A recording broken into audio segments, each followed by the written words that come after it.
Hello, ladies and gentlemen, Katsura Sunshine here from Sunshine Studios in Tokyo. You know, there's a saying in Japanese when you're introducing yourself to someone or when you want to put yourself into their care or you want to have good relations with them in the future. You say, Yoroshiku goshido goben tatsu no hodo onegai moshiagemasu, which means, please teach me and hit me with a whip.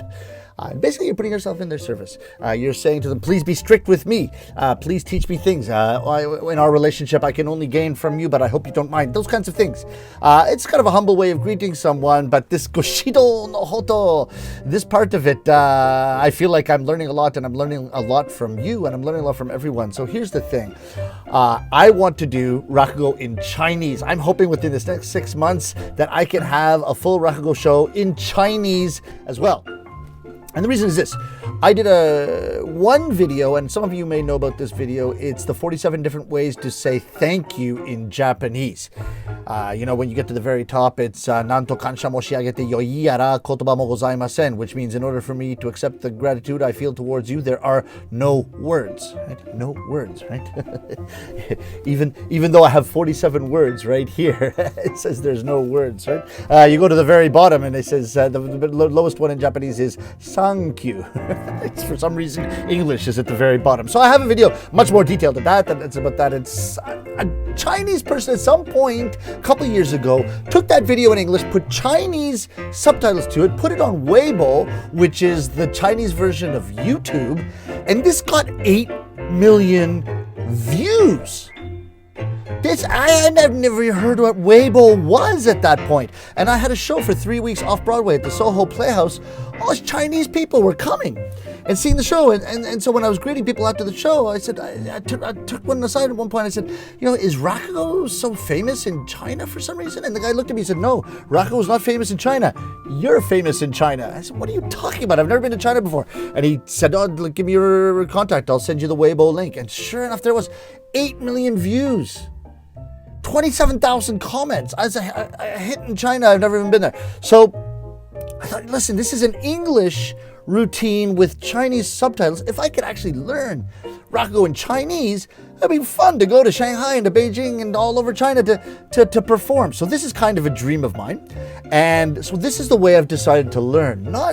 There's standard ways. You pay money, you go to a teacher, and they teach you, you learn. Of course, I'm going to do that. Eventually, I'm going to do that too. But I'm thinking like crowd learning. These days, you have crowdfunding. I'm thinking about crowd learning. What I did, and I'm just going to show you the example of it right here, but I took one of the jokes that we always do in Rakugo. We do it in Japanese, do it on Broadway all the time. I'll tell it to you in a second. But I took this, and I looked up the Chinese translation of it in Google Translate.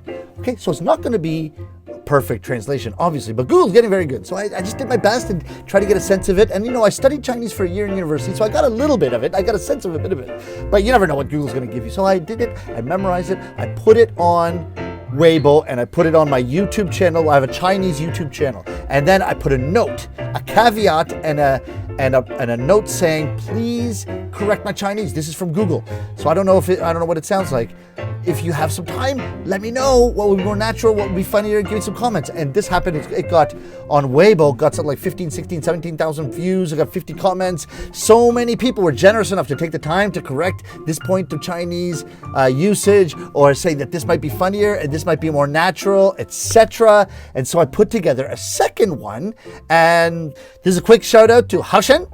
Teacher Haoshen Laosher. He helped me with the pronunciation through Messenger, a voice kind of message. And so I did an improved version of it. So I'm going to give you the two versions. First of all, the routine. I'll just give you a little bit of the routine that I do it on Broadway. This is at the beginning of the show. It's an explanation of Rakugo. Rakugo is a 400-year-old history of storytelling in Japan. The story has been passed down from master to apprentice for 400 years up until the present day. It has a very special system to it. I turn my head to the left, I play one character. I turn my head to the right, I play another character, and every story ends in a punchline.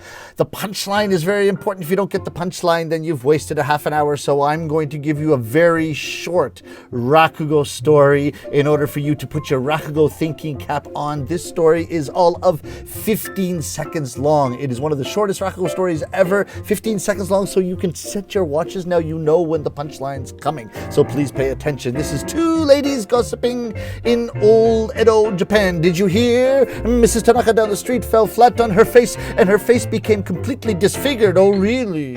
That's too bad. Yes, but the doctor's amazing. He managed to put her face right back to the way it was before. Oh, really? That's too bad.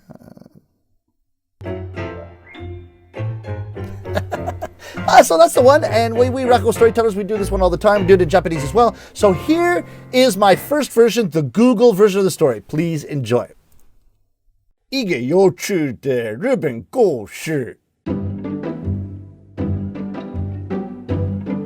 两位女士在赡老，请在评论中追正我的中文。你听到了吗？林太太跌倒在她的脸，她的脸变得完全毁容了。真的吗？真是太糟糕了。但是医生很好，医生非常好，他施法使林太太的脸完全恢复了她跌倒前的样子。真的吗？真是太糟糕了。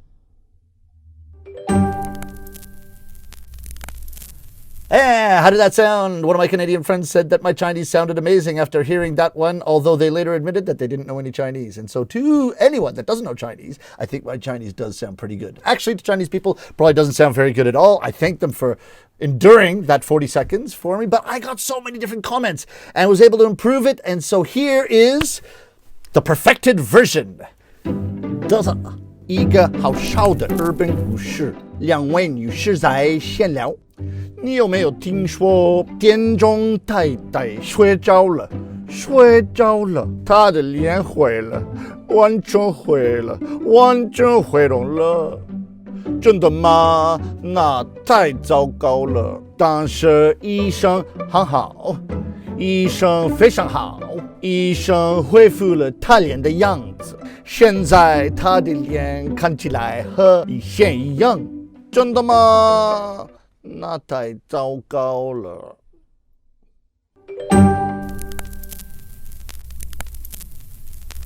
Okay, ladies and gentlemen, did you hear the improvement? Huh? What do you think? Yeah. I don't know, you can kind of feel like, oh, okay, this is getting to be more like proper Chinese. Who knows? Still have a long way to go. There's a saying in Japan, Senni no michi mo ippo kara, means the 1,000-mile journey starts with one single step. And this is my first step in Chinese, but I hope you enjoyed it, and I want to keep posting to give you my progress in Chinese as well. Please subscribe to all three of the channels, the Japanese one, the English one, and the Chinese one. If you have time, if you want to put the bell to get notified, that would also be amazing. Press like, all that, and check out Weibo if you like. And ladies and gentlemen, for the time being, I have been Katsura Sunshine. 再见